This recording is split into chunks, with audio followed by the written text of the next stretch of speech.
Et voilà qu'une personne, avec générosité et beaucoup de dignité, comme c'est le cas de Judith Godrèche aujourd'hui, prend la parole avec beaucoup de risques. Et alors, on fait mine de découvrir. Et dans 6 mois, il y aura un autre témoignage. Et on dira « Ah mais c'est formidable que vous nous expliquiez que ça existe. Depuis la nuit des temps, c'est ainsi que nous nous sommes réfugiés dans les bonnes planques. Nous voulons absolument faire comme si ça n'était pas vrai. » Qu'est-ce que c'est le déni? Ça n'existe pas. Ça n'est pas vrai. Ça n'est pas grave. Ça ne nous regarde pas. On peut très bien s'en sortir. C'est une affaire privée. Et la Civis, de façon transversale, s'est attaquée à toutes ces sources du déni.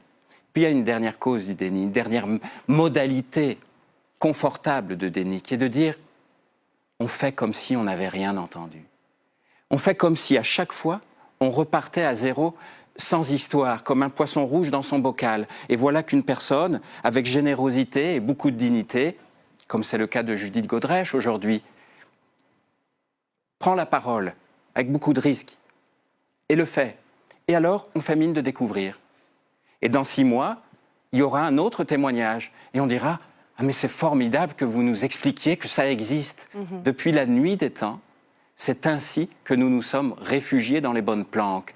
Nous voulons absolument faire comme si ça n'était pas vrai. » C'est une question de priorité. Qui voulons-nous protéger? Si nous voulons protéger notre rapport esthétique aux principes fondamentaux, alors rien ne changera.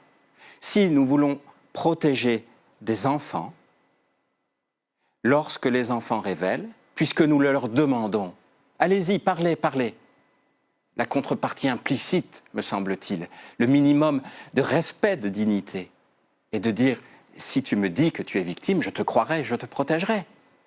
Et nous l'avons montré dans le rapport de la Civis, seuls 8% des victimes de violences sexuelles dans l'enfance qui les révèlent reçoivent une réponse positive, un soutien social positif.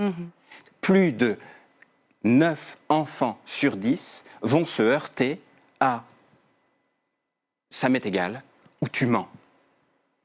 Eh bien, c'est tragique.